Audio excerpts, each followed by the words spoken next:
السلام علیکم ویورز، آج کا ہمارا موضوع ہے شہادت امام حسین رضی اللہ عنہ۔ حضرت ابو عمر رضی اللہ عنہ سے مروی ہے کہ ماہ رجب 60 ہجری کو حضرت امیر معاویہ رضی اللہ عنہ کا انتقال ہوا اور خلافت یزید کو پہنچی۔ روایات میں آتا ہے کہ امیر معاویہ رضی اللہ عنہ کے انتقال کے بعد شامیوں نے یزید سے بیعت کی۔ یہاں سے فارغ ہونے کے بعد یزید لائن نے ولید بن عقبہ کو اس بات پر مامور کیا کہ وہ یزید کے لیے مدینہ طیبہ والوں سے بیعت لے، تو اس نے رات کے وقت امام حسین اور حضرت عبداللہ بن زبیر کو پیغام بھیجا کہ دونوں حضرات تشریف لائیں۔ چنانچہ دونوں حضرات تشریف لائے تو ان سے کہا کہ یزید کی بیعت کر لیں۔ دونوں مبارک ہستیوں نے جواب دیا کہ ہم جیسے لوگ خفیہ بیعت نہیں کرتے بلکہ علانیہ سب کے سامنے بیعت کیا کرتے ہیں۔ چنانچہ دونوں نے یزید کی بیعت کرنے سے انکار کر دیا اور اپنے گھروں کو تشریف لے گئے۔ اسی رات حضرات مدینہ منورہ سے مکہ مکرمہ کی طرف نکل گئے، یعنی وہ مدینہ سے مکہ مکرمہ کی طرف چلے گئے، مدینہ سے مکہ کا سفر شروع کر دیا۔ رجب کا مہینہ ختم ہونے میں تقریباً ایک دن باقی تھا اور اتوار کی رات کو مدینہ سے باہر نکل گئے، چونکہ کوفہ والے امام حسین کو حضرت امیر معاویہ کے زمانے خلافت ہی سے بلا رہے تھے کہ ان کے دست حق پر بیعت کریں، مگر امام حسین نے ہمیشہ انکار ہی فرمایا۔ مگر جب لوگوں نے یزید کی بیعت کرنا شروع کی تو اول تو آپ نے مصلحت اسی میں سمجھی کہ خاموشی اختیار کر لی جائے، مگر چونکہ کوفہ والے تقاضا اور اصرار کر رہے تھے، چنانچہ آپ نے ان کے شدید اصرار پر کوفہ جانے کا ارادہ کر لیا۔ حضرت ابن زبیر نے آپ کے اس فیصلے پر رضامندی کا اظہار کیا اور رائے دی کہ آپ کوفہ کی طرف روانہ ہو جائیں، مگر حضرت عبداللہ بن عباس رضی اللہ عنہ اور حضرت عبداللہ بن عمر رضی اللہ عنہ نے اس بات سے اتفاق نہ کیا اور آپ کو اس کام سے روکا۔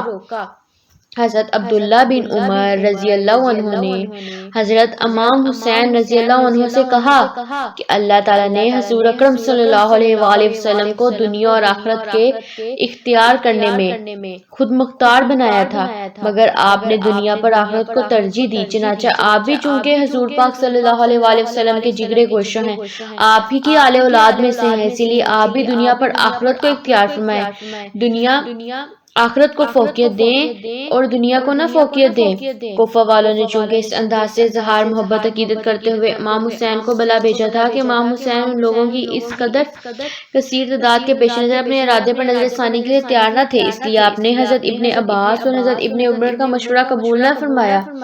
اسی طرح دیگر صحابہ کرام نے بھی آپ کو کوفہ جانے سے منع کیا اور نہ جانے کا مشورہ دیا۔ ان صحابہ کرام میں حضرت جابر بن عبداللہ، حضرت ابو سعید اور حضرت ابو واقد لیثی بھی شامل تھے، مگر آپ نے کسی کا بھی مشورہ قبول نہ فرمایا۔ عراق والوں کے شدید تقاضوں کے پیش نظر امام حسین رضی اللہ عنہ 10 ذو الحج 60 ہجری کو اپنے اہل بیت کے ساتھ، جس میں مرد، عورتیں اور بچے شامل تھے، مکہ مکرمہ سے عراق کی طرف روانہ ہو گئے۔ غرض یہ کہ کوفہ کے نزدیک کربلا کے مقام پر امام حسین کا قافلہ پہنچا اور پڑاؤ ڈالا۔ یہ 61 ہجری محرم کے مہینے کا آغاز تھا۔ کوفہ والوں نے حسب روایت آپ کے ساتھ دغا بازی اور بے وفائی کی اور آپ کا کتن ساتھ نہ دیا۔ چونکہ یہ واقعہ بہت طویل ہے، اس لیے مختصر پر اکتفا کرتے ہوئے صرف اتنا بیان کیا جاتا ہے کہ آخر 10 محرم کو حضرت امام حسین کو شہید کر دیا گیا۔ اس سے قبل یزیدی فوج کے غلام ظالم لوگ امام حسین کے دیگر ساتھیوں کو بھی شہید کر چکے تھے، جس کے بعد دیگر ساتھیوں کی شہادت کے بعد امام حسین بھی شہید ہو گئے اور ظلم کے آگے اپنا سر مبارک نہ جھکایا۔ آپ کے ساتھ آپ کے اہل بیت کے 16 افراد بھی شہید ہو گئے۔ حضرت حسن بصری رضی اللہ عنہ فرماتے ہیں کہ امام حسین کے ساتھ ان کے خاندان کے 17 مرد شہید ہوئے اور سب کے سب حضرت فاطمہ الزہرا کی اولاد میں سے تھے۔ بعض نے لکھا ہے کہ آپ کے اہل بیت میں سے 23 مردوں نے شہادت پائی۔ اس طرح حضرت امام حسین رضی اللہ تعالیٰ عنہ کربلا کے میدان میں شہادت پا گئے۔